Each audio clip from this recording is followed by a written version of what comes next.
Cinema అయిన మహా Maruti talkies cinema రివ్యూకు స్వాగతం. నేను మిస్టర్ బి. నా మాట సూటిగా ఉంటుంది, మ్యాటర్ క్లియర్ గా ఉంటుంది. వీడియో టాకీస్ రాజా. ఇప్పుడు మ్యాటర్ లో కొడదాం. 2015 మొదలైన తర్వాత తెలుగు సినిమా పరిశ్రమకు ఒక సర్ప్రైజ్ హిట్ ఇచ్చి అందరినీ ఆశ్చర్యపరిచాడు తమిళ హీరో ధనుష్. ఆయన తమిళంలో నటించిన విఐపి సినిమా తెలుగులో రఘువరన్ బీటెక్ పేరుతో విడుదలై మంచి లాభాలను దక్కించుకుంది. ఆ ఉత్సాహంతో ధనుష్ సినిమాల వెలువ తెలుగు ప్రేక్షకుల మీద విపరీతంగా ప్రవహించడం మొదలుపెట్టింది. ఆ పరంపరలో ఈ వారం అనేకుడు అనే సినిమా తెలుగు ప్రేక్షకుల్ని పలకరించడానికి థియేటర్లకు వచ్చింది. తమిళంలో అనేకన్ అనే పేరుతో రూపొందిన ఈ సినిమా మంచి విజయాన్ని దక్కించుకుంది. మరి తెలుగు ప్రేక్షకులు ఈ సినిమాని ఏ విధంగా రిసీవ్ చేసుకుంటారో, చేసుకునే అవకాశం ఉందో మన సమీక్షలో చూద్దాం. అనేకుడు సినిమా కథ విషయానికి వస్తే, మధు ఒక వీడియో గేమ్ ఆర్టిస్ట్. ఓ పెద్ద గేమింగ్ కంపెనీలో పనిచేస్తూ ఉంటుంది. ఆమె దగ్గర ఓ విశేషం ఉంది. అదేమిటి అంటే, ఆవిడ గత 2 జన్మలకు సంబంధించిన స్మృతులు మనసులోనే దాగి ఉన్నాయి. గత 2 జన్మల్లో ఆమె ప్రేమించిన వ్యక్తే అశ్విన్ గా మళ్ళీ ఆమెతో పనిచేయడానికి ఆఫీస్ కు వస్తాడు. అశ్విన్ తో తనది జన్మల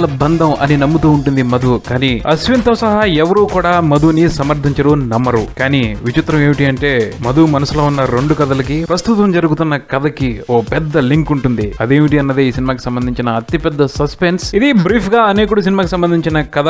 విశ్లేషణ విషయానికి వస్తే, అనేకుడు అన్న సినిమా టైటిల్ కి తగ్గట్టే ఈ సినిమాలో హీరో అనేక రకాల్లో కనిపిస్తాడు. అలానే ఈ సినిమాలో అనేక రకాలైన ట్విస్టులు ఉన్నాయి, విశేషాలు ఉన్నాయి, విడ్డూరాలు ఉన్నాయి. అనేకుడు సినిమాకి సంబంధించి ముందుగా మాట్లాడుకోవాల్సిన వ్యక్తి దర్శకుడు కేవీ ఆనంద్. ఆయన గతంలో రంగం వంటి సినిమాతో తెలుగు ప్రేక్షకులకి మంచి హిట్ నిచ్చారు. అనేకుడు కూడా రంగం మాదిరి సినిమానే అనుకోవాలి. అలానే రంగం కథతోనే మళ్ళీ సినిమా తీశారు అనుకోవద్దు. రంగంలో ఎలా అయితే కంటెంట్ సూపర్ స్ట్రాంగ్ గా ఉంటుందో, ఈ సినిమాలో కూడా కంటెంటే హీరో. పూర్వజన్మ కథలు తెలుగులో కొత్తేమీ కాదు, బోల్డ్ అని బ్లాక్ బాస్టర్స్ ఉన్నాయి. కానీ వాటన్నింటితో పోల్చుకుని చూస్తే ఈ సినిమా పూర్తి భిన్నంగా ఉంటుంది, కొత్త ఎక్స్పీరియన్స్ ఇస్తుంది. దర్శకుడు కేవీ ఆనంద్ అంత చక్కగా ఈ సినిమాని మలిచారు, అద్భుతంగా స్క్రీన్ మీద ప్రెజెంట్ చేశారు. ముఖ్యంగా ఈ సినిమాకి ఆయన రాసుకున్న స్క్రీన్ ప్లే ని వండర్ అని అనాలి. సినిమాలో 3 కథలుంటాయి. వాటన్నింటినీ చాలా జాగ్రత్తగా హ్యాండిల్ చేస్తూ, ఒకదానితో ఒకదాన్ని లింక్ చేస్తూ భలే చక్కగా ప్రెజెంట్ చేశారు. మంచి స్క్రీన్ ప్లే ని రాసుకోవడం వరకే కాదు, అంతకు మించి గొప్పగా ఈ సినిమాని చిత్రీకరించారు. 3 కథలకి 3 నేపథ్యాలున్నాయి. ఒక్కో కథ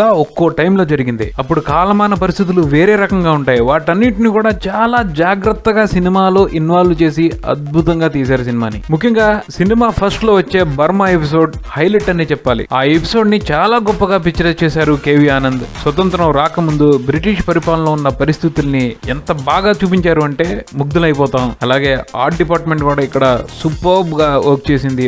ఒక పెద్ద షిప్ సహా చాలా మంచి సెట్స్ వేసింది. సెట్స్ వేయటం వరకే కాదు, అందులో సీన్స్ ని కూడా మనసుకు హత్తుకునేటట్టు చాలా బాగా తీశారు కేవీ ఆనంద్. కేవీ ఆనంద్ గారికి పాటల చిత్రీకరణకు సంబంధించి కూడా మంచి పేరుంది. ఈ సినిమాలో కూడా అన్ని పాటల్ని చాలా అందంగా రూపుదిద్దారు. ఇవన్నీ కాకుండా దర్శకుడు కేవీ ఆనంద్ దగ్గర ఉన్న ఒక గొప్ప విశేషం ఏమిటి అంటే, తను చెప్తున్న కథలో ప్రస్తుతం సమాజంలో కనిపిస్తున్న ఏదో ఒక ఇష్యూని ఆయన హైలైట్ చేసి చూపిస్తూ ఉంటారు. సూర్య వీడుక్కడేలో స్మగ్లింగ్ సంబంధించి ఆయన ఎన్నో విశేషాలను చూపించారు. ఆ తర్వాత రంగంలో సమాజంలో మీడియా రూల్ ని చాలా పవర్ఫుల్ గా చూపించారు. అలాగే బ్రదర్స్ సినిమాలో పాల పౌడర్ కు సంబంధించి కొన్ని నిజాల్ని చెప్పే ప్రయత్నం చేశారు. అలాగే ఈ సినిమాలో కూడా ఆయన ఒక విషయాన్ని అంతర్లీనంగా కథతో పాటు చర్చించారు. కార్పొరేట్ జాబ్ కల్చర్ లో సైకలాజికల్ గా ఎంప్లాయీస్ మీద ఎటువంటి ప్రెషర్ పడుతుంది, దానివల్ల ఎటువంటి విపరీతమైన పరిణామాలు చోటు చేసుకోవచ్చు అన్న విషయాన్ని చాలా జాగ్రత్తగా సున్నితంగా ఈ సినిమా కథలో చెప్పారు. అనేకుడు సినిమాకి సంబంధించి బోల్డ్ అన్ని ప్లస్లు ఉన్నాయి, అతి కొద్దిగా మాత్రమే మైనస్లు ఉన్నాయి. కానీ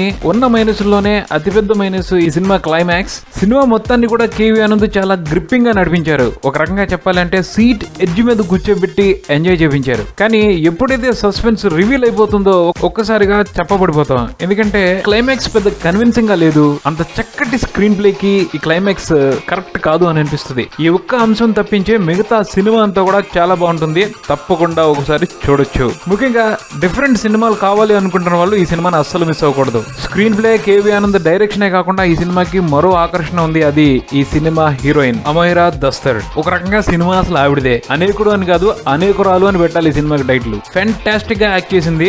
ఎంతలా అంటే సినిమా అయిపోయిన తర్వాత కూడా 1-2 రోజులు వదిలిపెట్టకుండా వేటాడుతుంది. అలా వెనకబడి వచ్చేస్తుంది ఆవిడ చేసిన యాక్షన్ కానీ, ఆవిడ ఎక్స్ప్రెషన్స్, ఎవ్రీథింగ్. కళాత్మక హృదయం ఉన్న ప్రతి ఒక్కరిని హంట్ చేసి వదిలిపెడతాయి. ధనుష్ గురించి ప్రత్యేకంగా చెప్పేదేమీ లేదు. అవకాశం ఉన్నమేరా తను ఎంత చేయాలో అంత చేసుకుంటూ వెళ్ళిపోతాడు. ఈ సినిమా కూడా చేశాడు. కానీ major credit director KV Anand వెళ్ళిపోయింది. ఆ తర్వాత అమైరా దస్తర్ కి వెళ్ళిపోయింది. వీళ్ళిద్దరి తర్వాతే ధనుష్ కి క్రెడిట్ ఇవ్వాల్సిన పరిస్థితి. సాంకేతికంగా ఈ సినిమా గురించి చెప్పుకోవాలి అంటే, సహజంగా తమిళ సినిమాల్లో కనిపించే క్వాలిటీ అంతా ఈ సినిమాలో కనిపించింది. కనిపించింది, రవంత్ ఎక్కువగానే కనిపించింది. నిర్మాణాత్మక విలువలు కూడా ఉన్నతంగా ఉన్నాయి. మొత్తంగా చూసుకుంటే అనేకుడు ఒక మంచి సినిమా. కొత్తదనం కోరుకునేవారు, సినిమాల్ని అమితంగా ఇష్టపడే వాళ్ళు తప్పకుండా చూడాల్సిన సినిమా. మొత్తం చూడకపోయినా ఈ సినిమా మొదట్లో వచ్చే బర్మా ఎపిసోడ్ ని చూసేసి డబ్బులు ఇచ్చి వచ్చేయచ్చు. అంత బాగుంటుంది ఆ ఎపిసోడ్. దానికోసం అయితే ఈ సినిమాని తప్పకుండా ఒకసారి చూడొచ్చు. ఇది అనేకుడు సినిమాకి సంబంధించిన రివ్యూ. మరో రివ్యూతో మళ్ళీ కలుద్దాం. Keep watching Maruthi talkies. For me mister B and talkies Raja. Thank you.